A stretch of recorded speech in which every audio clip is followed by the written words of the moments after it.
Miss Lilli Bewley back for the second time for another relationship segment on serious and silliness. And I'm relatively calm tonight. I had a bit of a rough day. So I had a a drink to chill out, just like I think majority of people that have long days, you Yeah. know. And then I came home and I have two pit bulls and they're very playful. And I have one white pit bull and I put this t-shirt on, I took a shower, I put this t-shirt on and she wants to play. And then right before we started, I had to get the roller, the dog hair roller or the cat hair roller and get all the white off my black t-shirt because she lays right across me and stuff. Anyway, that's that. So what's happening with you before we get started? How's things going with you? Going really well. I'm glad to be back. So thanks for inviting me. Of course. Yes. We're family now. Forget it. Oh, okay. You're part of the serious and silliness family. Thank you. I No appreciate it. problem. Everything's going well. How's work going? Yeah. Work Everything's amazing. Work is busy. Good. I think you saw I'm closing on a house on Monday, which is really exciting. Very nice. Congratulations. Yes. And where will you be? In Arizona? Yeah, staying in Arizona. Yeah. Very nice. Very nice. Work is awesome. Clients are coming in. Arizona is still like very open and things are happening and whatnot. And it's not like New York and New Jersey isn't completely locked down. It's like, I would say the only things that are closed in New York, the only things that are closed are restaurants and bars. But in Jersey, restaurants and bars are open with limited capacity till 10 o'clock at night. Mm-hmm. So what inevitably is happening is the younger generation that want to go out and have a good time, they're just starting at 3 o'clock in the afternoon. Yeah. Seriously, I see things all the time. DJ so-and-so, 6 p.m. Yeah, 3 o'clock, 3 p.m. Be there starts at 3 p.m. It's like, all right, well, I think, and you know what? The truth of the matter is, if I was young in my 20s and partying and whatnot, I'd do the same thing. I'd be there at 3 o'clock. Yeah. It's a pretty stark difference here in Arizona compared to the surrounding states. But it's nice here. Yeah, people are out in the park and good. I'm hoping that after the winter is over, because they're saying that cases have dropped significantly and deaths have dropped significantly, and with the vaccine, I'm hoping that by the time the winter is done, Governor Cuomo in New York said that he could start opening things up again. He actually said, I think it was last week or the week before, he said, if we don't start opening soon, there won't be anything left to open. Because in New York City, it's a little different. There's no Broadway shows, there's no comedy shows, so on and so forth, all the things that draw in tourists, it's rough, it's a rough position to be in if you're a politician, because it's like, well, you got to be able to balance the two, right? Anyway, all right. Enough of that crap. So our topic tonight is a really good one. It is, do people expect too much out of marriage? And this topic, before we were recording, is very serious to me. So I'm going to say things that I mean. I'm going to say my opinion and what's true to my heart, but it might piss some people off. But it's my podcast, so yeah, there's your disclaimer. Yeah, it's my podcast. You don't like it, tough. But I try to have research and some stats to back me up. Okay, so I'll let you start since you're the guest. I'm not quite sure where to start. Yeah. So Lilli Bewley, do you think that the large majority of Western people, American Western people, expect too much out of marriage? What do you mean by too much? So what I think happens, now we're talking about, middle class, lower middle class, and better.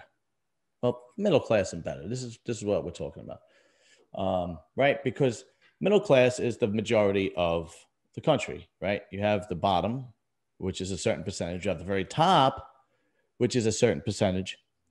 but the vast majority is in the middle class. Okay.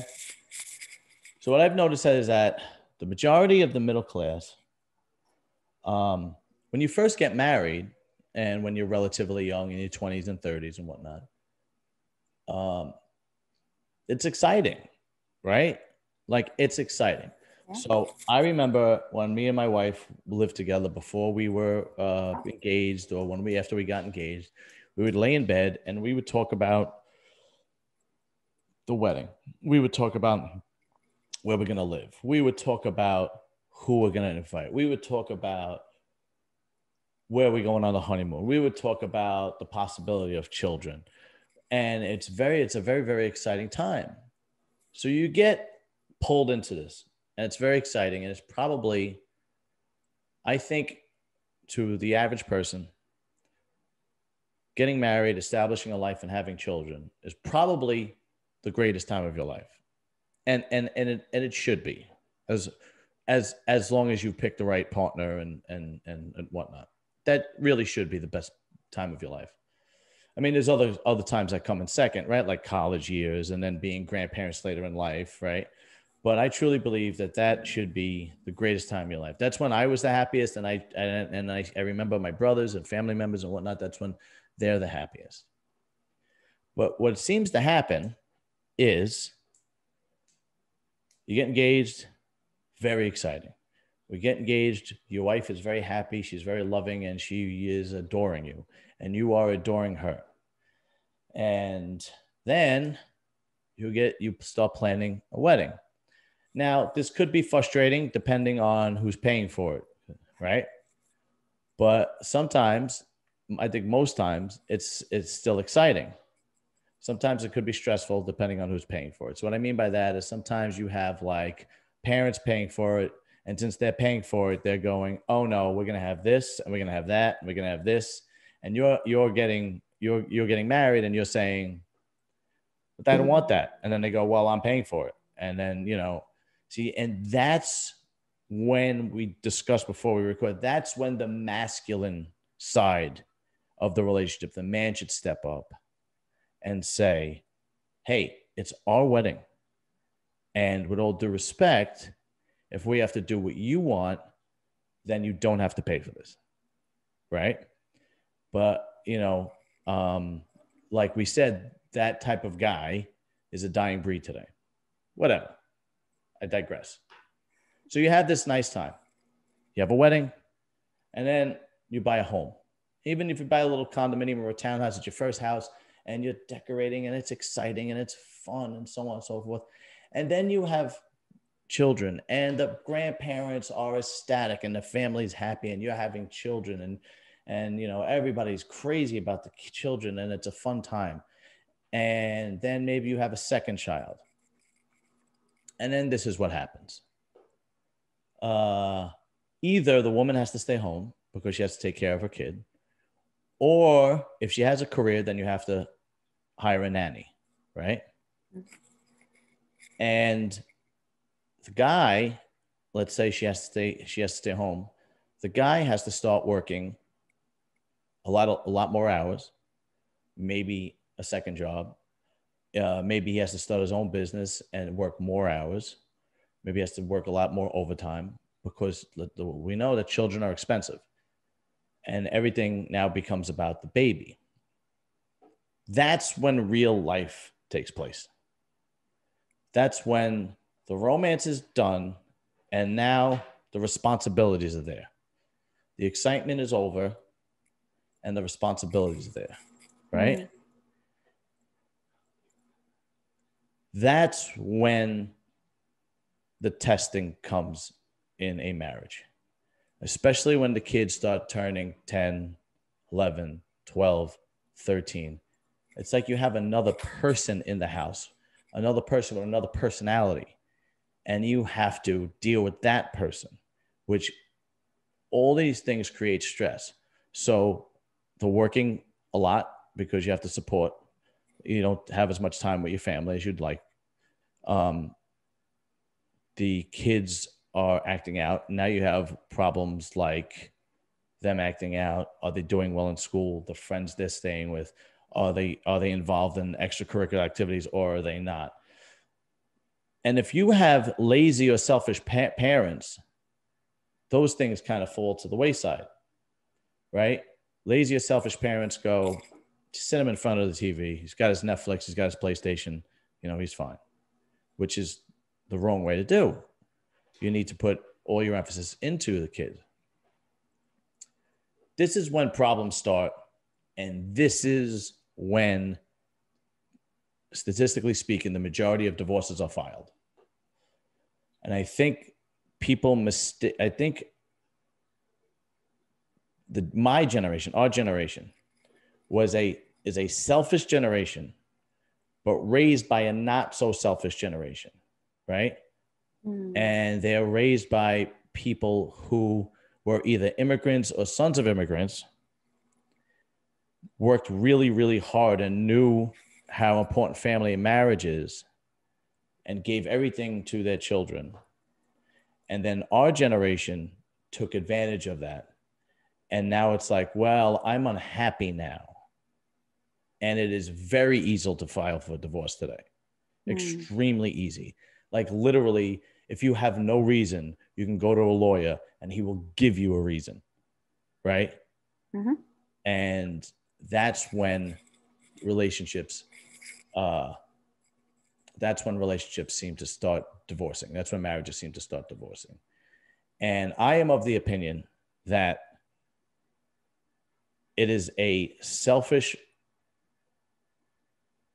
generation raising children, and because they are selfish, they put themselves and their emotions first before their family and their children, and having a complete family. Now, don't get me wrong. I understand that there are times where the marriage is so toxic that you really don't have a choice. But from my own eyes and from my own experience, the vast majority of marriages end for insufficient reasons. So, your take. I know I gave you a lot there. Hit me with it. Gave you a lot. I'm sorry, but I told you this one means a lot to me. Can I ask you kind of what, like that was a very good synopsis, and I think I understand where you're coming from. What triggered this? I'm wondering. Well, the reason why what triggered is we can't have children. Mm-hmm. Me and the wife can't have children. Mm-hmm. And I've always wanted to have children. Mm-hmm. And I am selfish by nature. So can I interrupt you for a second? So are you seeing other people that aren't valuing that gift of having children? Yeah. And so you see them. Yeah, exactly. Those gifts that they're given and they're giving up on them. Right. Does that sound right? Okay. Yeah, 100%. That was a very short. Yeah. So we can't have children. And I am selfish by nature. And I try my hardest to control that.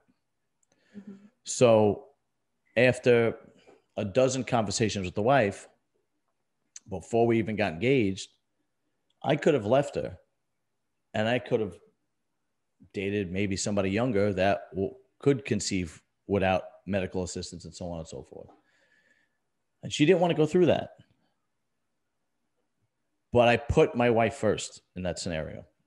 I did not want to lose my wife because of that. I loved her, especially at the time in the early years. I mean, I still love her, but it's more passionate, right? In the early years, the passion was so great and the love was so great. I was like, you know what? And I remember coming home and telling her, okay, I'm going to compromise. No children. We're not even going to try. If it's that painful for you, we're not trying. And she said, okay, good. And then I see people who have children and they're happy. I see young couples, especially at work, like my nephew has a 7-month-old daughter and she is beautiful.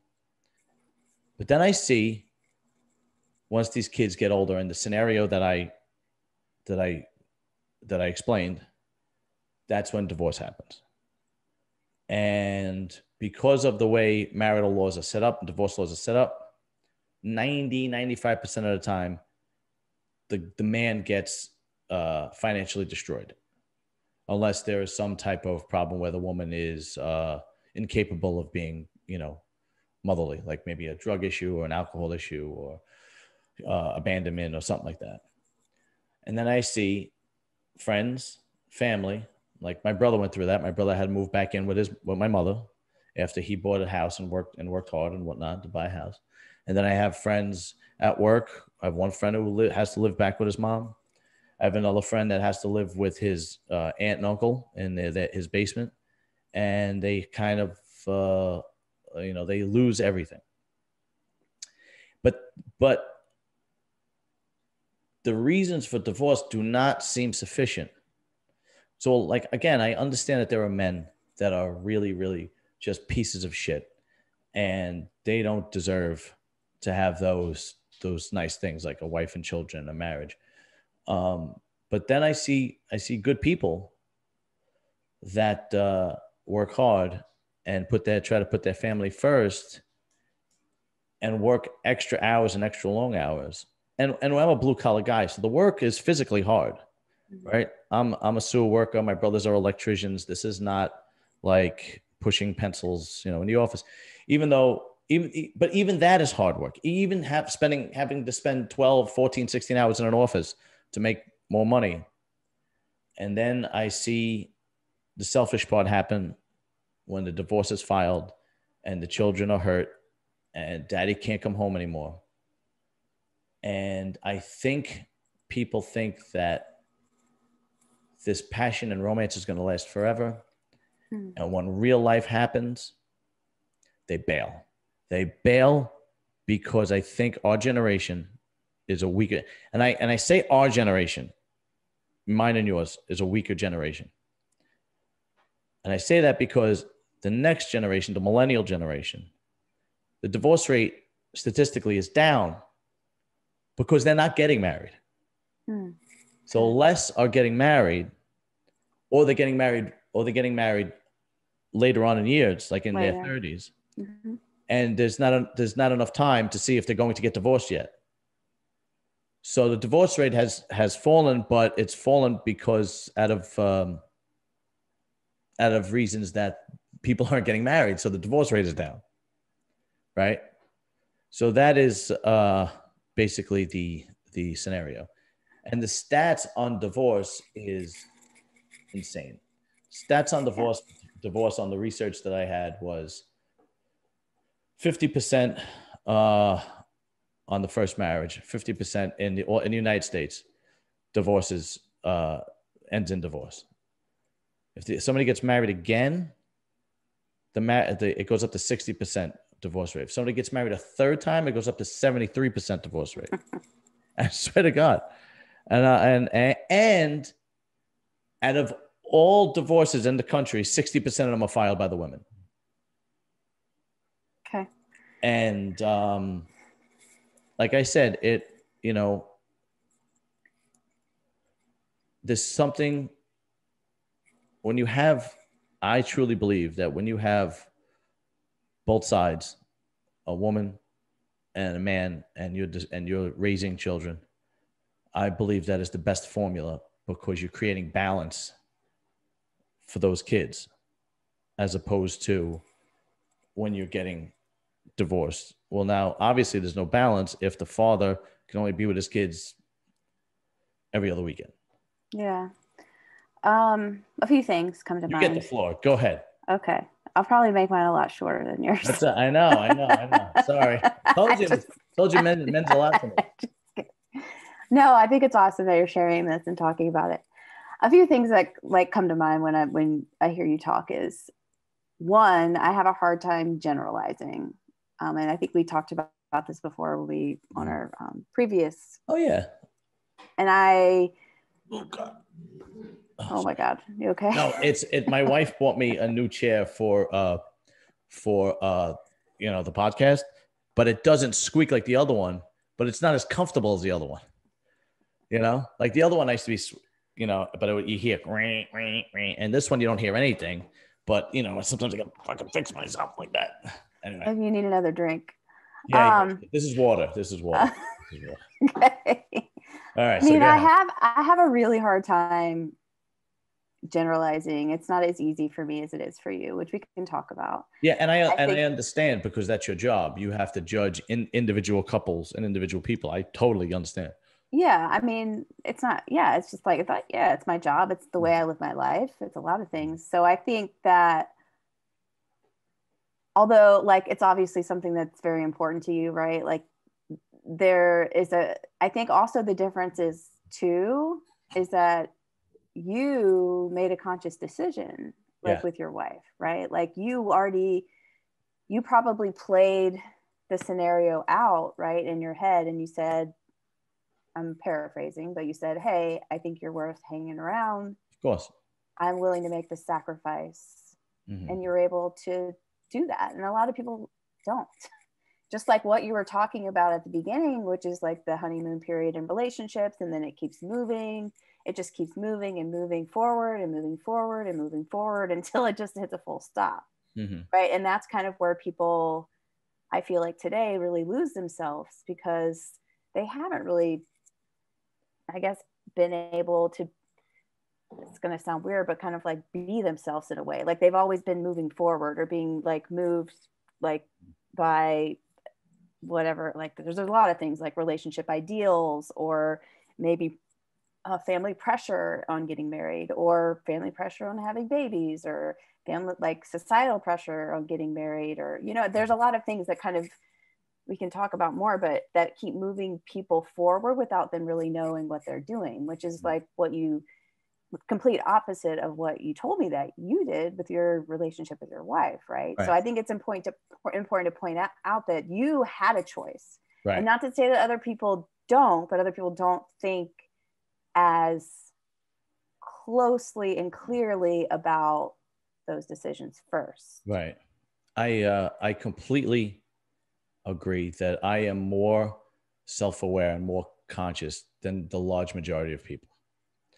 I completely agree that,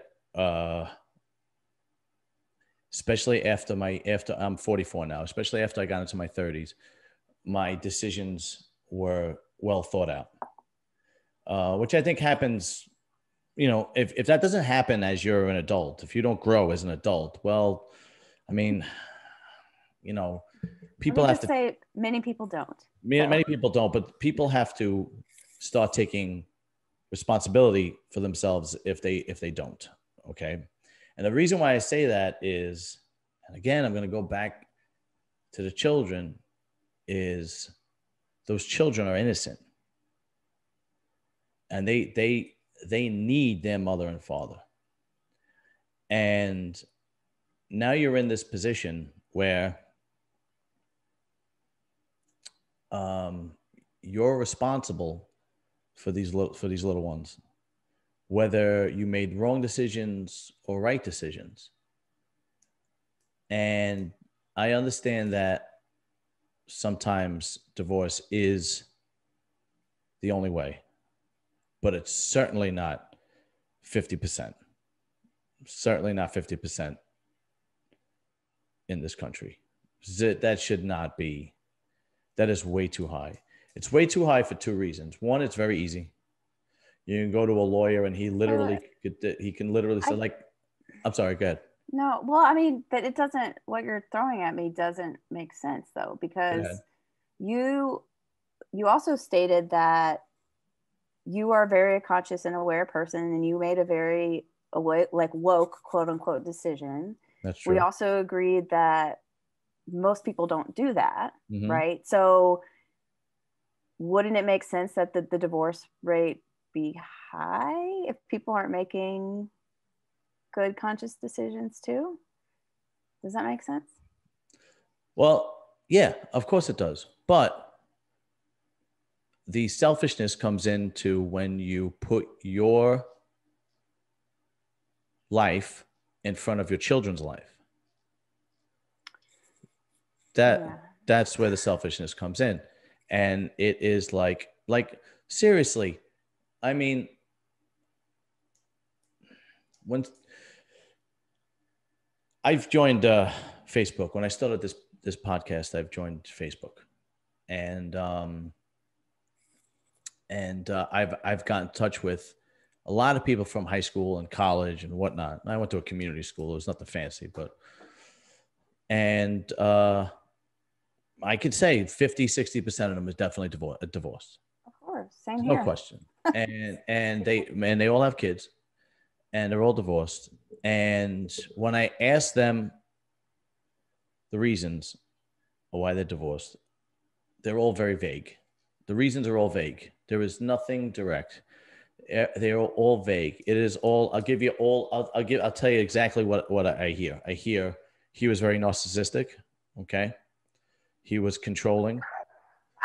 I don't like the man that he became. That's okay. Is that your dog? Is that your dog? You have a dog? Yeah, she's a pit bull, a 7-pound pit bull. Oh, that's okay. That's okay. I'm a dog lover, so it doesn't matter. Like you could have her on your lap if you want. I used to have a pit too, but I had to put him down a couple years ago. That sucks. That really sucks. It was the worst, man. Yeah, that sucks. Horrible. Okay. Sorry about that. Sorry. Narcissistic people. Narcissistic. This is what they go. I don't like the man he became. He's not the man he was when we first got married. No, he's very narcissistic. He is controlling. And this is okay. This is after 10, 15 years of marriage. Okay. After the children and after the romance, like we've told, we're not talking about, okay.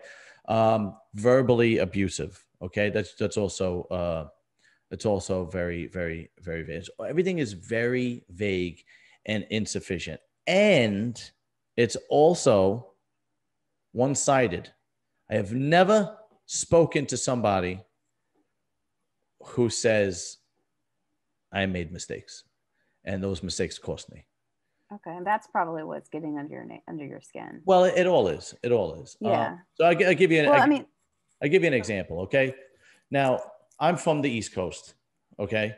I'm Italian. I'm from the East Coast. So they're very, very loud. Did you ever see that movie? My Cousin Vinny. Of course. Okay. Remember when they're in jail and he's got the Jewish kid and Ralph Macchio, and he says, I've seen your parents argue and they're amateurs, believe me. Right. Mm-hmm. And I mean, my brother and sister-in-laws would argue, especially when they're younger. My brothers now, they're at the age where it's like, yeah, whatever you want to do. I don't give a shit. But my parents, I mean, arguing, yelling, cursing, blah, blah, blah, so on and so forth, right? Blah, blah, blah. So I have a friend that I grew up with. His name is Joe.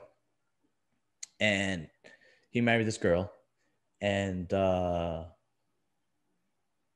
they had this beautiful wedding, this over-the-top, beautiful, Italian wedding. And then they bought a house.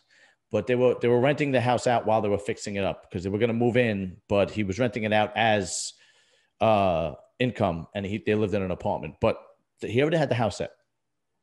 And then they had their son, Marcello, who's a beautiful kid. Now the kid's like 10, 11, something years old. And of course, they would have arguments, and he would, shut the fuck up. What the fuck do you know? Blah, blah, blah, blah.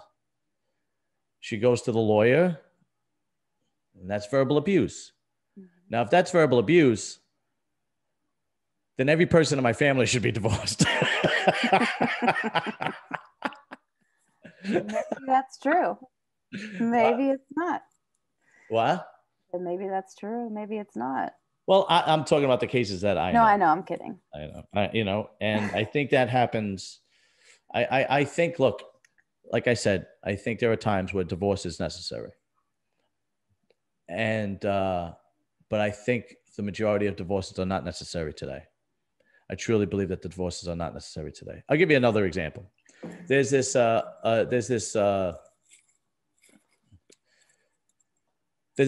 he also has a podcast. He has a YouTube channel. His name is Kevin Samuels. This guy is very successful. He's got like 300,000 subscribers. And originally when he started a few years back, he was helping men. Men would call him, he was helping men and so on and so forth. And then he started helping women. And he said that a lot of times the reasons were insufficient. And when he started helping women, kind of like what you're doing, right? Kind of like coaching people. That's what he would do. Mm-hmm. And the women would say, well, he would get violent. he would get violent. He would be, he would hit me and so on and so forth. And he would say, well, did you file a police report? And after 3 years of him coaching people online and in his personal life and so on and so forth, of all the women that came to him that said he was violent, only 2 filed police reports. So to me, that says the reasons that you really got divorced are insufficient, and now you're kind of starting to make things up.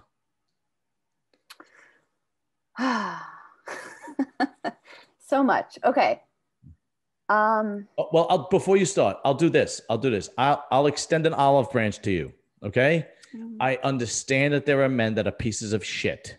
And if anybody laid a hand on one of my nieces or my sister-in-law or my cousins who I adore or anything like that, I mean, I would be uncontrollable violent toward him. I would not be able to restrain myself from whipping his ass. That's all I'm saying. Okay, your turn. Okay. Okay. Thank you for the olive branch. No problem. And I'm frightened. Just kidding. So many things. Again, I think it's still hard to judge. I understand where it doesn't make sense. Mm-hmm. Right? It just doesn't make sense. And I also get a lot of messages for people who aren't willing to accept responsibility. So I understand that as well. Mm-hmm. Some of this actually is hitting home pretty personally to me, and I'm kind of on the other side of the fence. Mm-hmm. And in that my family of origin, there was a lot of abuse in my house. Okay. A lot of it was what's called covert abuse. Overt abuse is like the bad shit that you hear about, like sexually and physically and things like that. There's also an abuse type called covert abuse, which is, it could be a lot of things, but it manifests like physically, sexually, mm-hmm. spiritually, mentally, emotionally. And it's been studied quite extensively that sustained covert abuse and sustained overt abuse mm-hmm. have the same psychological effects. And I am a testament to that personally. Okay. And my family. We spoke last time. I totally understand. Right. Yeah. Well, I don't understand, but I sympathize. Yeah. Thank you. My mom and dad are still together, and they were of that kind of old school mentality, which I'm hearing, I think, from you, mm-hmm. is that we're together no matter what type right. of thing. Although, you did extend the olive branch and would beat ass if you need to. But I think I would have been better served in hindsight if they had split up. I'm sorry? If they had split up. Oh, yeah. Oh, sorry, I'm going to sneeze. Hold on. I'm sorry about that. You know what that means? No, what does it mean? God's tickling you, maybe? Is that what's happening? Okay. Listen,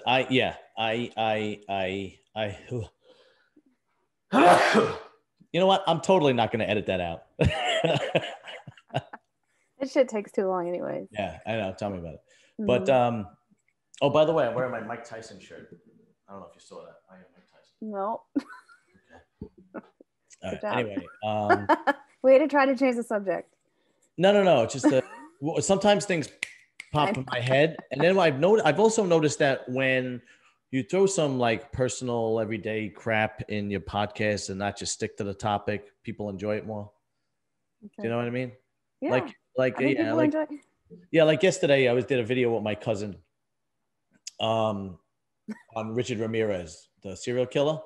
And before we started, I was telling her how tight the new pants are in the gym.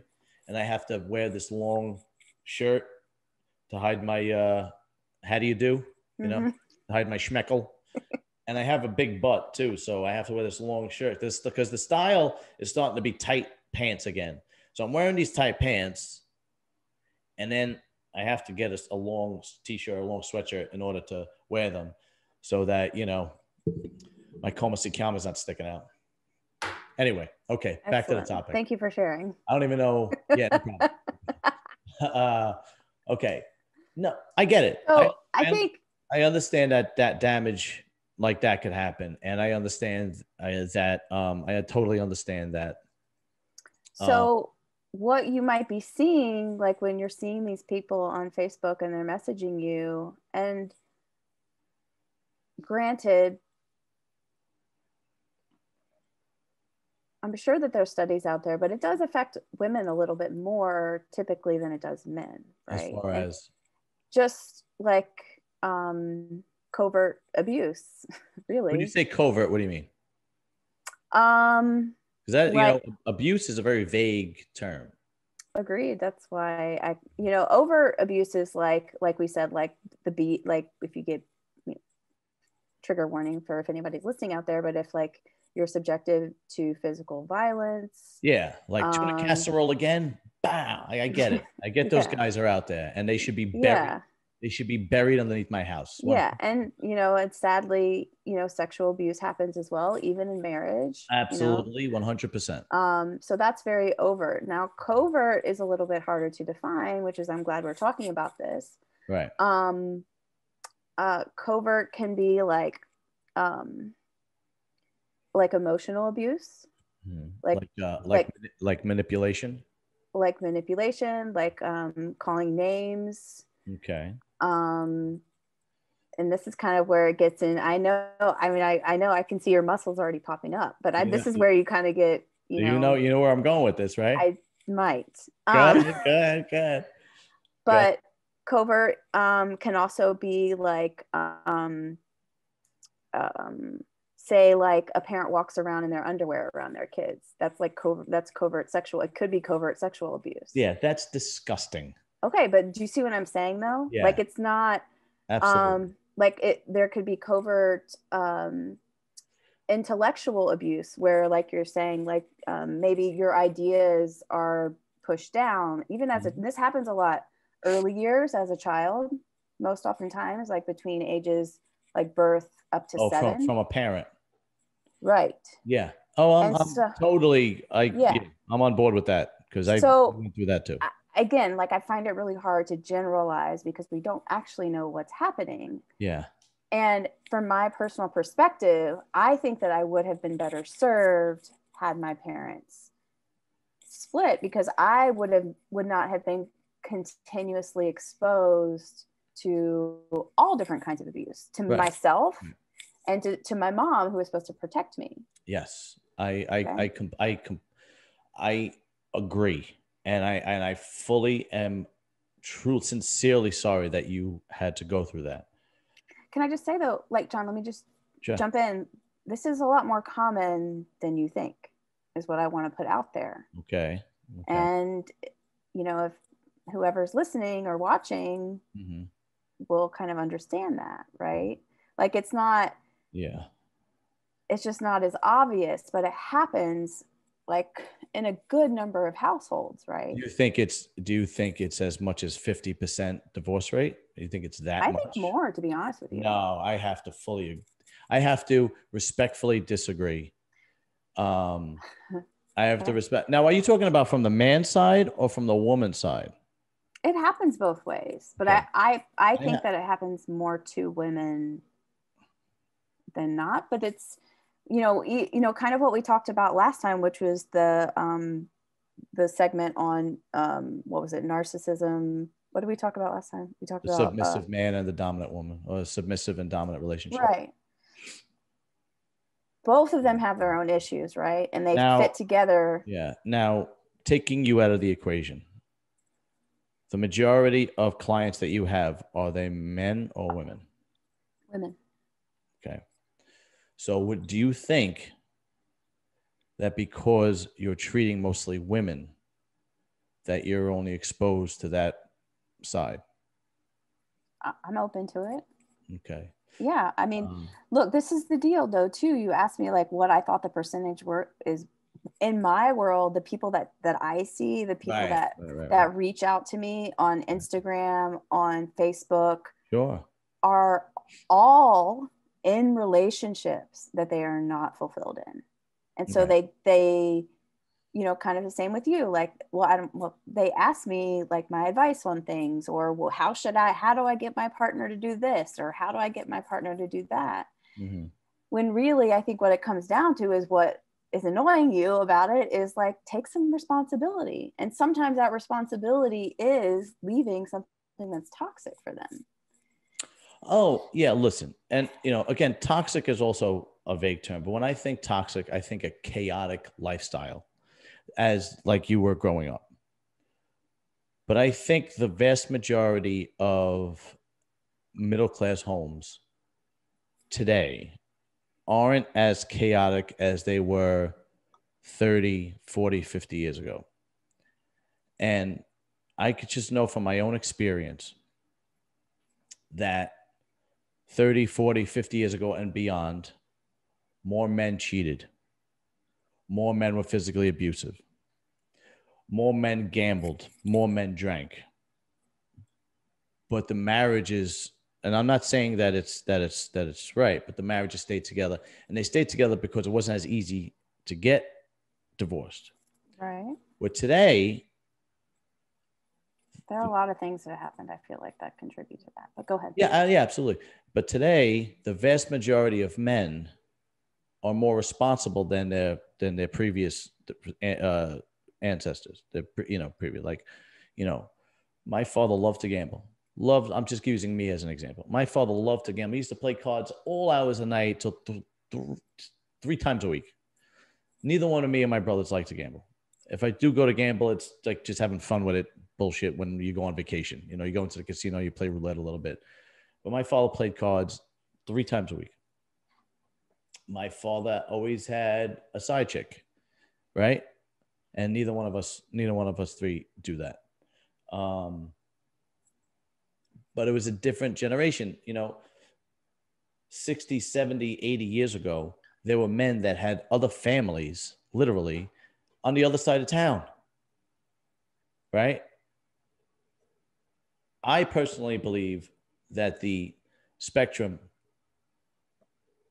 it has come complete opposite to a 180, whereas it's so much easier to get divorced that if that should be your last resort, but it becomes the easiest resort.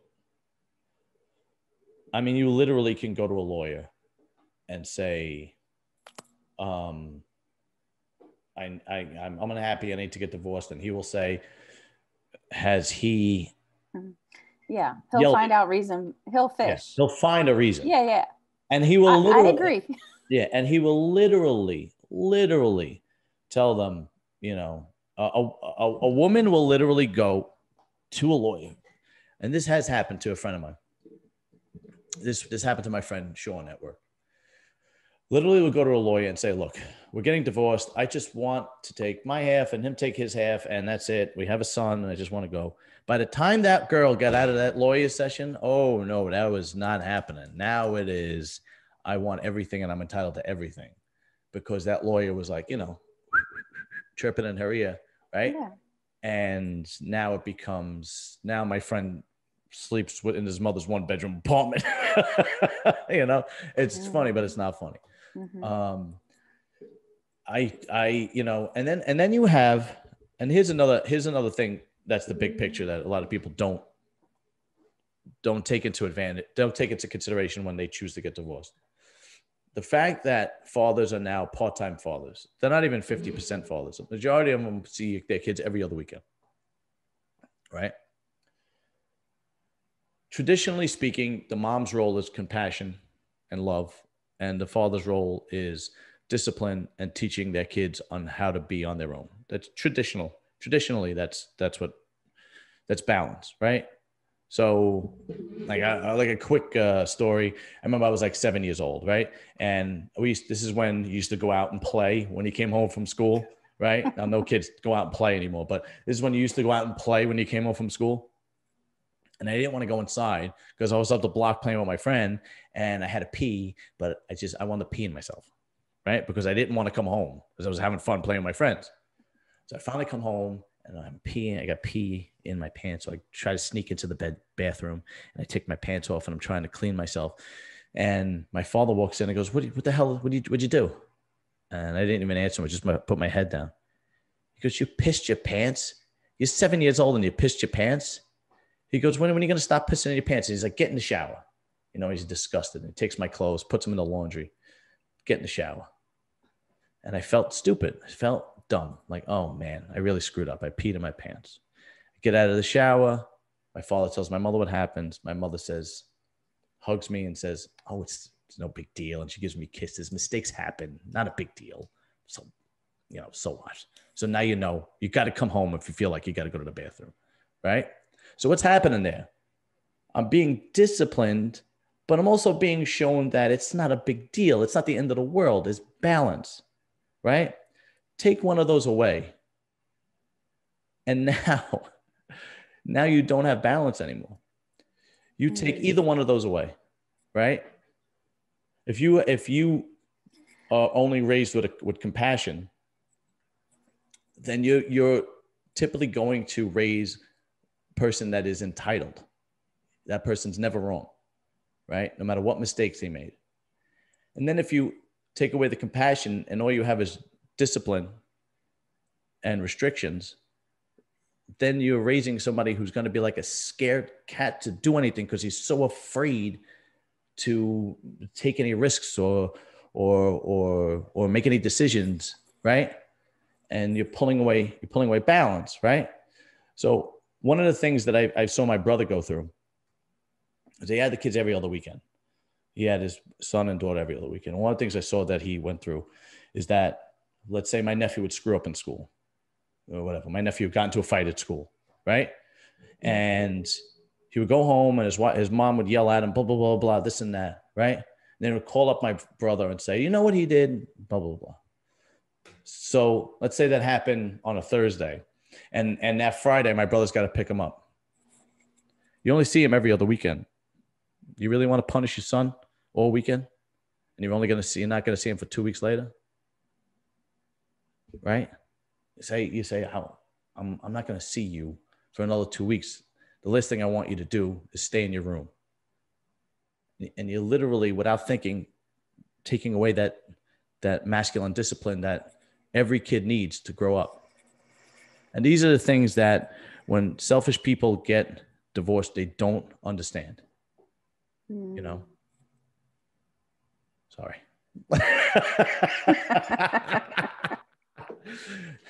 That being said, I think you're fabulous and I love you and I respect every opinion you're about to tell me.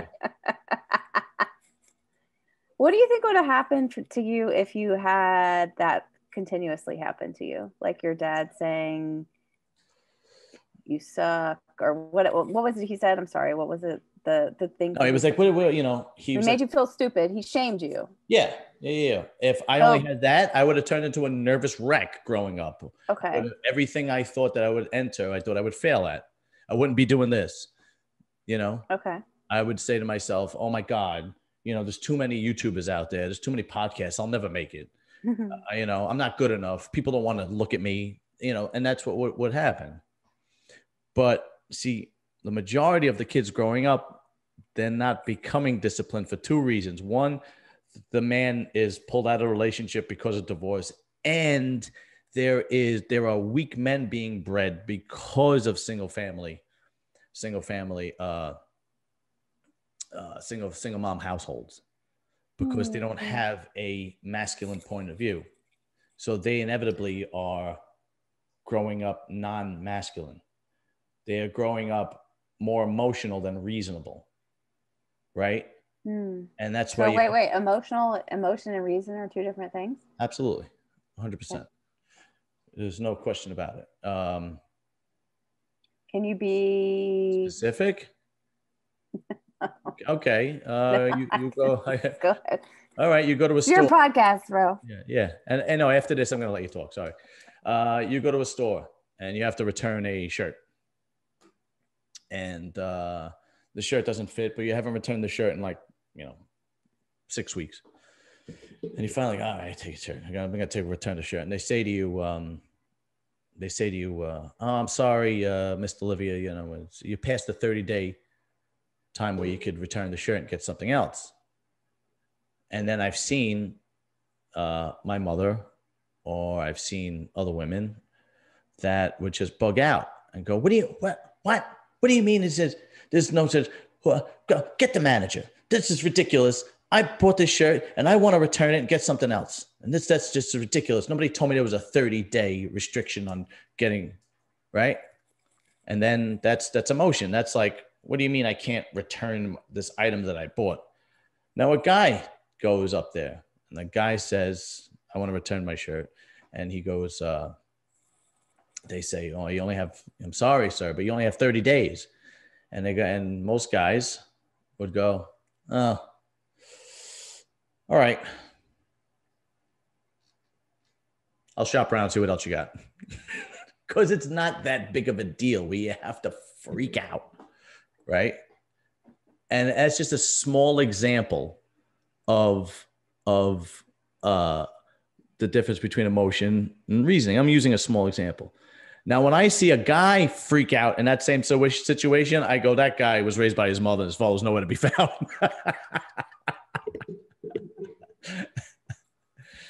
All right. Sorry. Okay. Now you talk. I think that there is a way, and this is me. Let's just kind of put out the little caveats, which is like, you don't have kids. I don't have kids. Right. We've seen people go through 100%. Yeah. Right. Like this divorce. I gave the disclaimer at the beginning. You did. The double finger. Like, if you don't like my opinion, tough shit. But no, I do not have kids. You're right. So let's put that out there. And that's why this is so concerning to me. And that's why this means so much. As a voice of reason from my side. Okay. Go ahead. Notice I can wear both hats. Go ahead.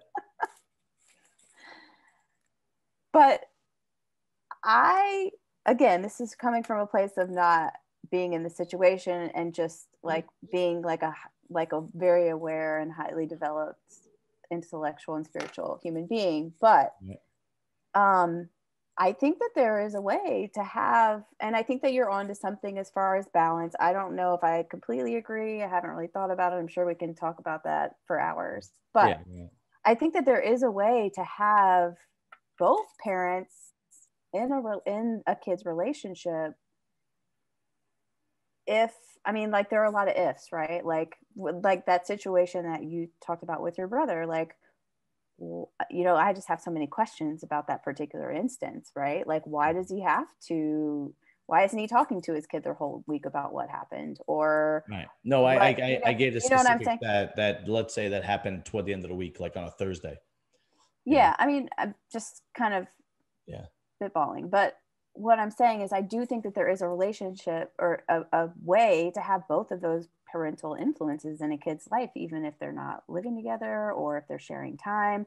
I get the frustration with, like everything is messed up these days. Like when it comes to like lawyers trying to make money or, a lot of people in my space, like my personal development arena that I live in, like a lot of people prey on those women who just want to point the finger, so that I feel like is perpetuated sometimes in our environment, in our society, which sucks.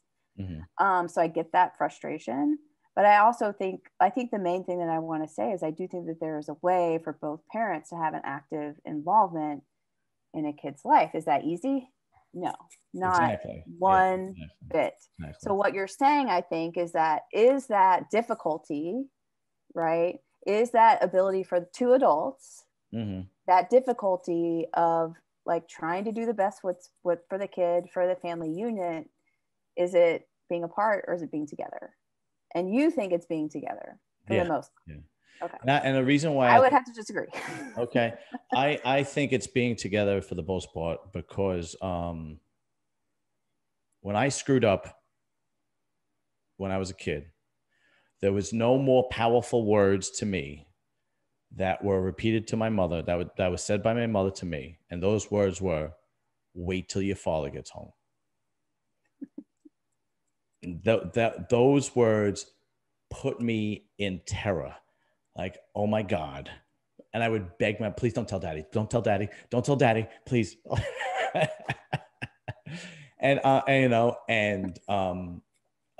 But when you're not going to see your dad for 2 weeks, yeah, your father wants to talk to you. Yeah, Dad. Okay.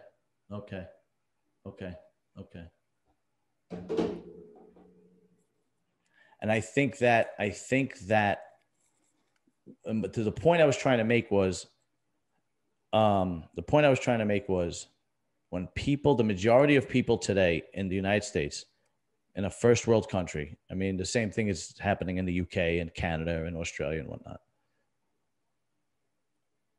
The selfishness of the people, of the parents, don't consider these things when this happens. Yeah. And I think it's easy for you to say that. I don't agree. I don't agree. If you don't agree, it's fine. That's why I have you on here. I know, but I think that you're missing, like, how many, like, even we talked about this in your life, like last time, about this man who is pretty submissive in his relationships and he's not happy, right? Like, how many people do you know that are in relationships and aren't happy? Absolutely. Right? But do you think that's 50% of the population? I think it's more. I'm telling you, I think it's more. Also, then you have to define what's happiness. Yeah, right? You do. Then you have to define what's happiness. If happiness means that you're mistaking boredom and what was the word you used before?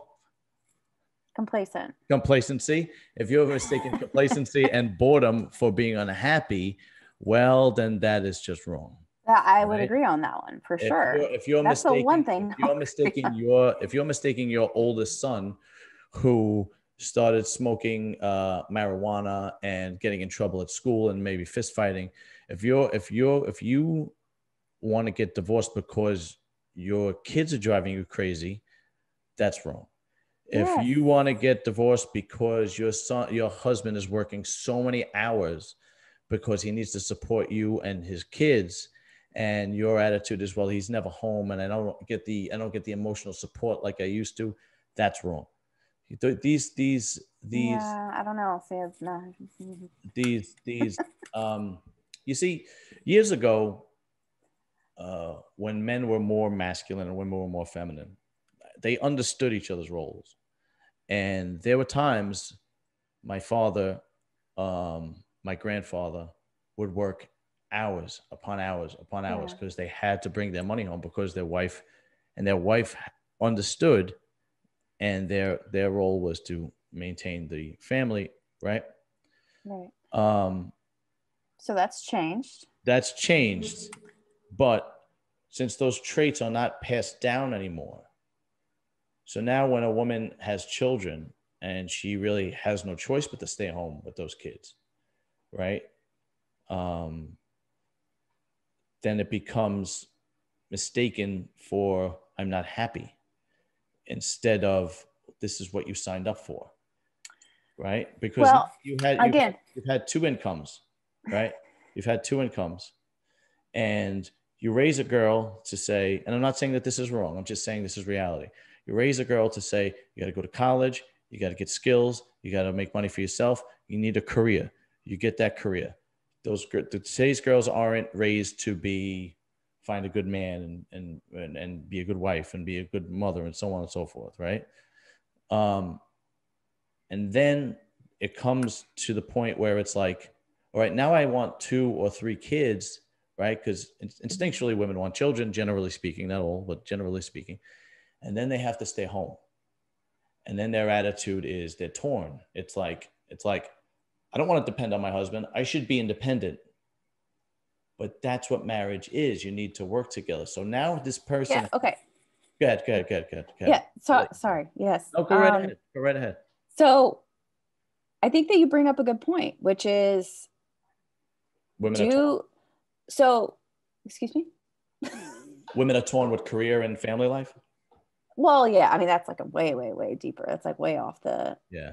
the reservation as far as what we're trying to talk about. But that is a big issue. Yeah, I mean, of course. Yeah, absolutely. Yeah. Of course. Yeah. I think it's interesting because you pointed out very well that like there used to be very established roles in society, right? Like there was really no question of for the most part, like what the woman was responsible for, what the men responsible for, and whether that was good or bad, that's just the way it was.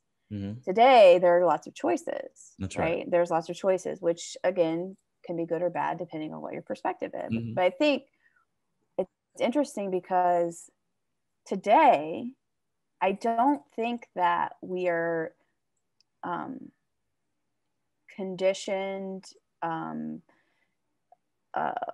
taught / encouraged to talk about how that might play out. That's true.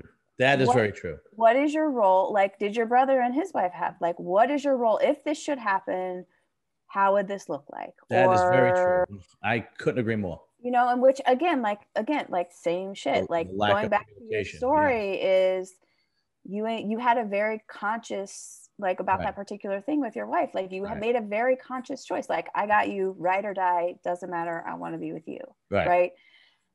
I think that we do. And that's like, there's a lot of great things that have happened since then, like for women especially. And that's why I kind of feel like that's all on another like reservation. Yeah. No, you're 100% right. But I do think that beginning stage that you started with, mm-hmm. we let that kind of like be outside of ourselves. Like we don't sit down and we think about, hey, what's going to happen if this happens? Right. This is what I really want to do with my life. Mm-hmm. Do you think that you can support me in doing that on both sides? Right. Like, how does that work together? Like if we have kids, what if we have 3 kids? What if we have 1 kid? What would that look like financially? You know, like I was never taught any of those skills ever. And I'm guessing, but I think that I'm like a majority of like people our age and young, even younger now, because I feel like the younger generations are like the complete disconnection from the real world. It's just getting worse and worse. Yeah. But that's what I'm saying is that like, I do think that there would be a way if we could have conscious communication, conscious scenarios, whatever it is that you want to call it, mm-hmm. to make, and even so, like things probably wouldn't get so bad if you had both, you know, had that conversation in the beginning. Does that? No, it makes 100%. It makes sense. And that's where people like you come in. When couples go to you and you say, well, now it's time to communicate. Since you haven't done it this whole time, it's time to work things out. Right? Yeah. That's when professionals like you are very handy and come in. But 100%. The only thing that I'll say, and again, it's because it's hitting deep with the children, is whether you've discussed those situations, those possible scenarios or not, those children are innocent. And those children deserve both parents. And let me also say, like, it's never too late. You know, a lot of people, like you hear, like, I get messages, you get messages. It's like, oh, it just reached this point where it just couldn't deal with anymore, right? Like, it takes a certain amount of awareness to be like, hey, I'm feeling some kind of way about this, right? And it depends on your partner, obviously. It depends, you know, on a lot of things, but you can start by working with your, like, things with yourself, like, how am I feeling, or get support, or whatever it is, you know, like, type of thing. Mm-hmm. I had something else. I forgot what it was. But yeah, I just think it's never too late. Like, to start communication, you mean? Yes. Like, even to start down that road 100%, of like, 100%, absolutely. Of like, and again, like, I know it depends on your partner, and that's, you know, and that's kind of where the stuckness, I feel like, comes in, is because a lot of people, if they haven't established that, it is hard to build it up. Yeah, I agree. I agree wholeheartedly that it is never too late, and it is necessary if you haven't talked about these things. And what I think what's also misunderstood, since both parties are working now, right? I think what's also misunderstood is that, like you hear this from the guys. I'll give you both. I'll give you both scenarios. A woman likes to be treated like a lady in her intimate relationships, right? And then you hear this from the guys on this side, and they say, well, you make half the money now, so you know what? You got to pay half, or you know what? It is, you wanted equal rights, so now you have to pay, so on and so forth. And what the men don't understand is that it's not about the money. It's about a woman's instinct that wants to be treated like a lady and wants a little bit of romance and compassion when they go out, which is why I think date night is so important with marriages. Okay. And on the flip side, you hear this a lot on the female side. I don't need no man. I'm a boss. I'm a diva. I don't need no man. Right. And that emasculates men. Men want to feel needed in their relationship. Men want to feel like a man in their relationship. And I think today's this crap that's being fed on both sides, I think kind of ruins it, because I don't think they're really made to understand the nature of the genders. Whereas in previous years, you didn't even have to understand it. It was the way it was. The man was the breadwinner, and the woman took care of home. There was no needing to understand. But today, because things have changed and women are educated and women are in careers and women can make as much money, have the opportunity to make as much money as men do, probably more, they need to be aware on how to treat each other as a man and as a woman in order for there to be respect, in order for them to maintain that companionship that you need throughout your marriage. And I think that's also lost. I think that's all lost. Yeah, this is we could probably stay for another couple hours and talk about this stuff. But you're kidding. I mean, I think there are a lot of practices out there actually where, and I know this may kind of throw you off a little bit. That's okay. But where there is a balanced feminine and masculine within each person. Mm-hmm. I don't know if you've heard about any of those kind of studies or that. I could totally, without even seeing the studies, I could see that there are. There's no 100%. So like men are able to, like, the terminology is like men are able to step into their feminine by being caring, right. Like, and like in the best way they can, or, that kind of thing, or be flowy and be, that kind of thing. And then obviously the trait is a masculine trait of like what you're talking about, which is like being sturdy and supportive and quote unquote protective. Right. The problem is, I think you're right, is that there is a shift, I feel like, with women too. Again, everything's changed since then. Like, and it is hard for balance. Balance is hard. It is. Everything's changed, but the one thing we can't change is instinct. So the problem is you're going against instinct, which I think makes people unhappy. If my wife didn't treat me like a man and I didn't treat her like a lady, even though my wife probably makes more money than me by this point, okay, because she has a hair salon, guaranteed. But by this point, she makes more money than me.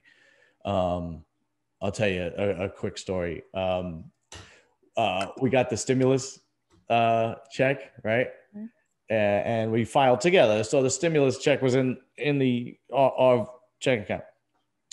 So I was like, you know what? I need to put I have a Dodge. I'm a car buff.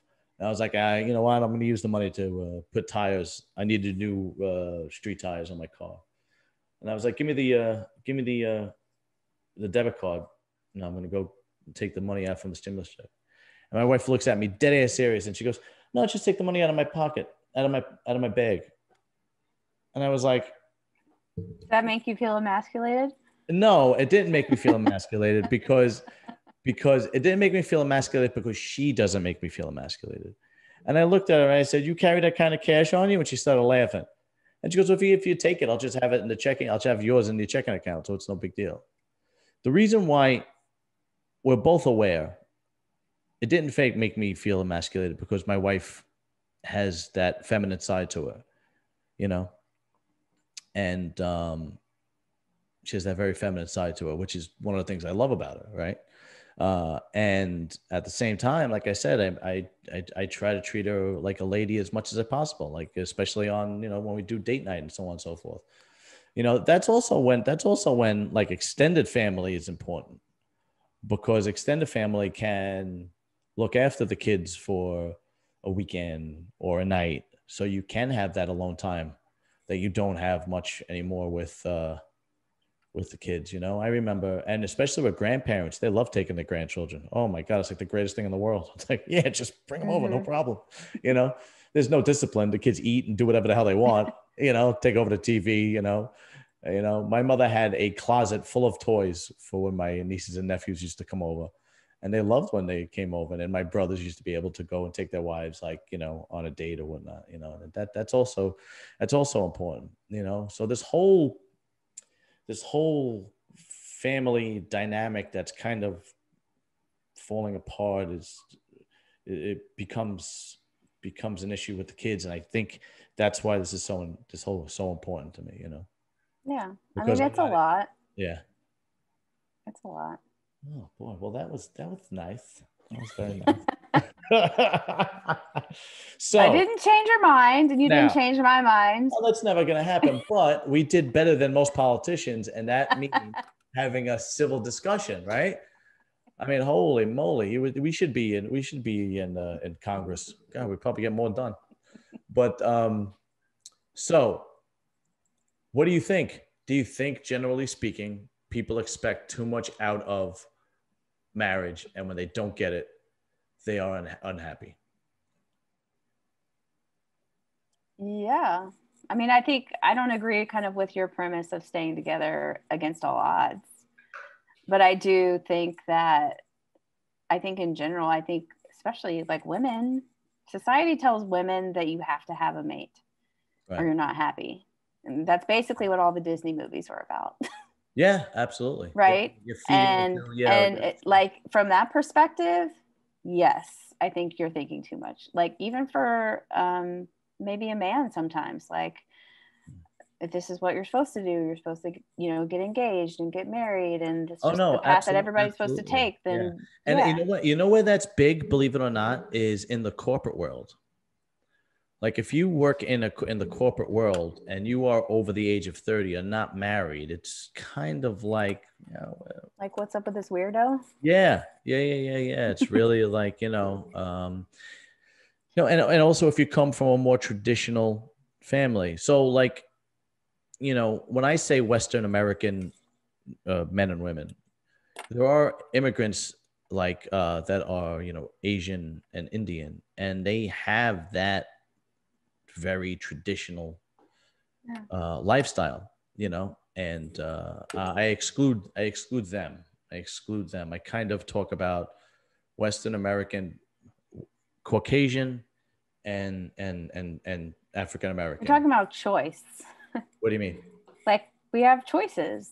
We have a lot of there's a lot of choices. Oh, yeah, a lot of choices that we but like you said, like there are choices that go on unquestioned and unaware, and uncommunicating, not communicating with the other person, and so on and so forth. That should all these things should be communicated, and like I said, I think the biggest reason why this topic is so important to me is because of children.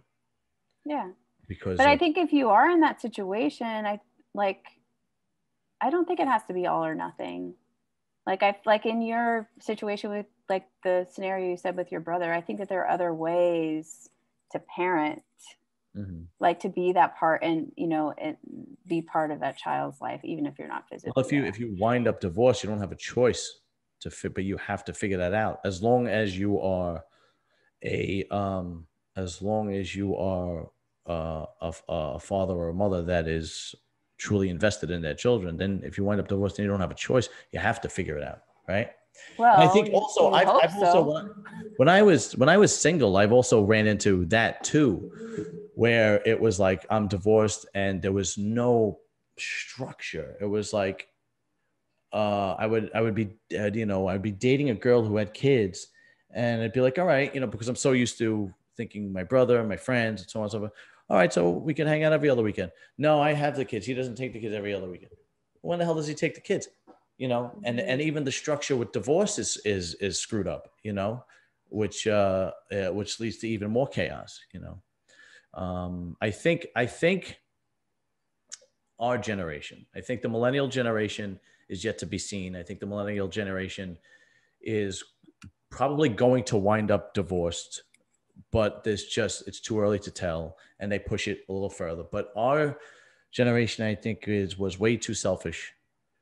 And even though our parents and grandparents weren't, I think that the sense of entitlement that both have, men and women, I think now shows in the new generation, and in the, you know, in the collapse of marriage, you know, with the divorce rates being so high, you know. I don't know. It's just me. What do I know? Frick do I know? You know? What do I know? I don't know. It's just my show, and it's my opinion, and I have you on because you're a pro, and we talk, you know. And even though we disagree on certain things, we still respect each other. And I wish, like, you know, Ted Cruz and AOC would like watch this and like learn something. See, like, you could be civil and even friends and have different opinions. Yeah, and you could even start communicating even at your old age. Yeah, we're fucking old. Well, I'm old. I'm fucking old. You know how you know you're old? When you pull over because you got to pee. Well, hey, at least you're not peeing your pants anymore. Like, yeah, I can't. Yeah, I got past that. I got past that. That's good. Yeah, now I'm driving on the Honda Garden State Parkway, and I go, let me just pull. Anyway, but I appreciate you coming on, and you know, it's always a pleasure. It's always a pleasure because it's always a pleasure when you're on, because you have such nice, calm energy. And it leads me to be calm as I could be. It leads me to be calm and chill, you know? And you give the opposite opinion, which I think is necessary. Yeah. Thank you. You're welcome. I know how to take compliments. Okay. Thank you. Now, how do you feel being you'll be the second video after I interview Run DMC? Yeah.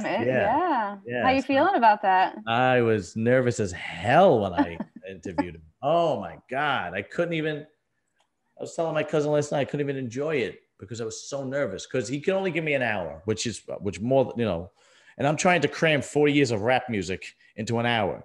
So I got the phone with the timer on for an hour, right? Like right here.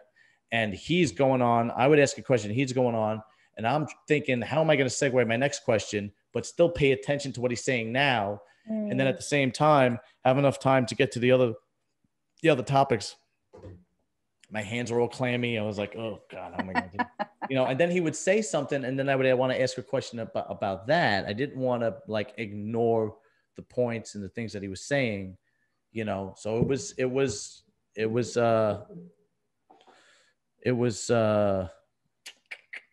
what's the word when you don't think it's real? Complacent. Surreal. It was surreal. Surreal. It was surreal. Yeah, I'm sorry. I got to start reading more. You know, I don't know. I do. I got to start reading more, because every time I want to look at, I just YouTube a video and I listen to it. You know what I mean? You know, and I go, okay, well, all right, good. You know. Anyway, Lilli, I really appreciate you coming on. Oh, what size shirt do you wear? Are you a medium by any chance? A men's medium? Yeah. Yeah, I can handle that. Okay, good. Why? What's up? I'm getting t-shirts made, and I have an extra. It happens to be a medium, and I'm going to send it to you, because all the people that are the original people that are staples in my podcast YouTube channel are going to get a free t-shirt. So that's you, my cousin, the two guys from Guy Talk, Steve and Meeple. And I had a medium on a couple of weeks ago. I don't know if you saw that one. And I'm going to send her. Oh, yeah. I'm going to send her a t-shirt too. So everybody's going to get a free all the people that are participating early on in my podcast. After this, people got to pay for it. So it's a Sirius and Silliness. The Sirius and Silliness logo will be in the front, and the Sirius and Silliness will be in the back. So after we get off, you'll give me your address, and I'll mail it to you. Sounds good. All right. Thank you again, Lilli. My pleasure. Thanks for having me. Of course.